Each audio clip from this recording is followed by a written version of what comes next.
लोग जो है ये ऑफिशियल डाटा देख रहे हैं। हमारे जितने भी जीडीएस साथी जो है ट्रांसफ़र पोर्टल पे अप्लाई किए हैं नवंबर में, ये आप लोग ऑफिशियल्स डाटा देख रहे हैं और डाटा से साफ क्लियरली आपको मेंशन हो जाएगा कि करीब जो है अभी तक 1127 जीडीएस को नॉट रिकमेंड कर दिया गया है और ये आंकड़ा जो है 2000 प्लस जाएगा। 2000 प्लस जीडीएस को नॉट रिकमेंड होगा। अब उसका क्या कारण है हम आपको इस वीडियो के माध्यम से बताने जा रहे हैं। सबसे फर्स्ट नंबर जो है जीडीएस भाई लोग के मन में सवाल है, क्या जो एक्सेप्टेंस या रिजेक्शंस का जो है मैसेज ईमेल वगैरह आएगा कि नहीं आएगा। सर्कुलर में ऐसा मेंशन है, सर्कुलर में मेंशन है कि एक्सेप्टेंस रिजेक्शंस का जो है प्रॉपर रिमार्क के साथ आएगा, मैसेज आएगा आपको।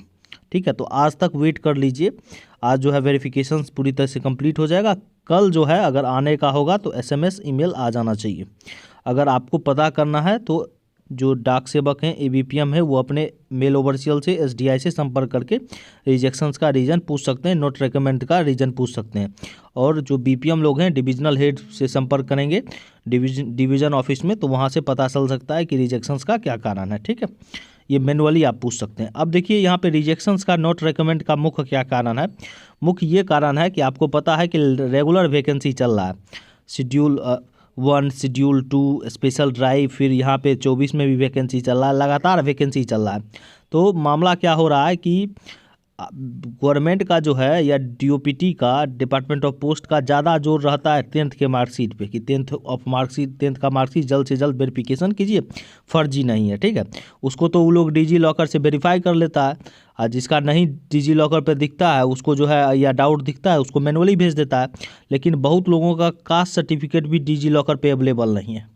ठीक है, तो जिनका अवेलेबल है उनको तो कोई इशू नहीं है कास्ट सर्टिफिकेट का, लेकिन जिनका अवेलेबल नहीं है उसको इनिशिएट ही नहीं किया, भेजा ही नहीं है वेरिफिकेशन में। ठीक है, आज तक, क्योंकि रेगुलर वैकेंसी चल रहा है और पता ही है कि कितना लापरवाही होता है, वो तो आपको पता ही है।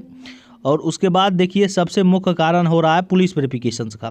पुलिस वेरिफिकेशन आज तक इनिशिएट ही नहीं हुआ है और जिसका इनिशिएट हो भी गया है वो एसपी ऑफिस में, डीएम ऑफिस कार्यालय में दबा हुआ है, आपके यहाँ पहुँचा ही नहीं। ठीक है, तो पूरी तरह से ऑर्डिनरी लेटर से भेज देता है तो प्रॉब्लम यही होगा। ठीक है, और उधर से रिटर्निंग में भी ऑर्डिनरी लेटर से आता है। तो ये सब मुख्य कारण हो जाता है कि इसमें 99% केस है कि जिसका जो है डॉक्यूमेंट में कुछ ना कुछ जो है वेरिफिकेशन पेंडिंग है, जिसके वजह से जो है नॉट रिकमेंड हुआ है, सच्चाई है।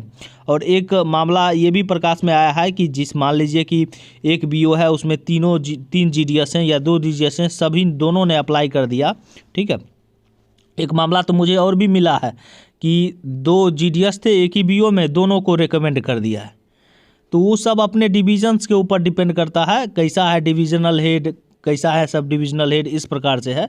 और एक जगह ये भी मामला प्रकाश में आया है कि 3 जीडीएस थे ब्रांच पोस्ट ऑफिस में, 2 को रिकमेंड, 1 को नन रिकमेंड कर दिया है। ठीक है, तो ये सब जो है मामला आ रहा है प्रकाश में। तो आपको पता ही है कि डिविजनल हेड के पास पावर जो है पूरी तरह से सीमित है ही नहीं, वो उसके अधिकार क्षेत्र में है। विधि व्यवस्था को बनाए रखने के लिए उसके पास पावर है, सब कुछ है। ठीक है, कोई भी एक एप्रोप्रिएट रिमार्क दे के जो है कर देगा। ठीक है, या कुछ भी कह देगा कि वेरिफिकेशन नोट पेंडिंग है, कि इस बार नहीं छोड़ेंगे अगले बार छोड़ेंगे। मैंने आपको इससे पहले भी बताया था कि बच्चे का लिस्ट में नाम आ गया, रिलीविंग किया 3-4 महीना के बाद, तो सब पावर है। लेकिन कर देना चाहिए था जब सब कुछ वेरिफिकेशन पेंडिंग है, तो सब कुछ वेरिफिकेशन जब पूरी तरह से कंप्लीट है तो रिकमेंड कर देना चाहिए। रिलीविंग बाद में देना चाहिए, 4 महीना 5 महीना के बाद जब स्टाफ आ जाएगा तो रिलीविंग करना चाहिए। इससे जो है हौसला बना रहता है जीडीएस का। ठीक है, तो ये एक जगह मामला प्रकाश में आया है कि जो है स्टाफ के शॉर्टेज के नाम पे जो है नन रिकमेंड किया। ठीक है, और वो डिविजनल हेड के पास पावर है, ये आपको पता ही है। और मुख्य कारण है कि पीवीआर नहीं हुआ है, पुलिस वेरिफिकेशन इनिशिएट नहीं हुआ है, कास्ट सर्टिफिकेट जो है डिजी लॉकर पे अवेलेबल नहीं है, ये सब मुख्य कारण है। या कुछ ना कुछ अब उनके ऊपर कोई एक्शन इनिशिएट है, विचाराधीन है या लंबित है, जिस वजह से जो है 99% केस जो है नॉट रिकमेंड का है। जैसे मेघालय में भी प्रॉपर हम पता किए, उसमें अधिकांश बच्चे का पुलिस वेरिफिकेशन इनिशिएट नहीं है, पुलिस वेरिफिकेशन कंप्लीट नहीं है। ठीक है, ये सब हम पता करते रहते हैं। और भी बहुत सारा डिविजन्स है, कुछ डिविजन्स है जो पता चला जो एकदम सही से काम कर रहा है। बहुत सारा डिवीजन सही से काम कर रहा है, पूरा डॉक्यूमेंट देख रहा है, वेरिफिकेशन है, रिकमेंड कर रहा है, कोई इशू नहीं है। ठीक है, तो ऐसा कुछ भी नहीं है।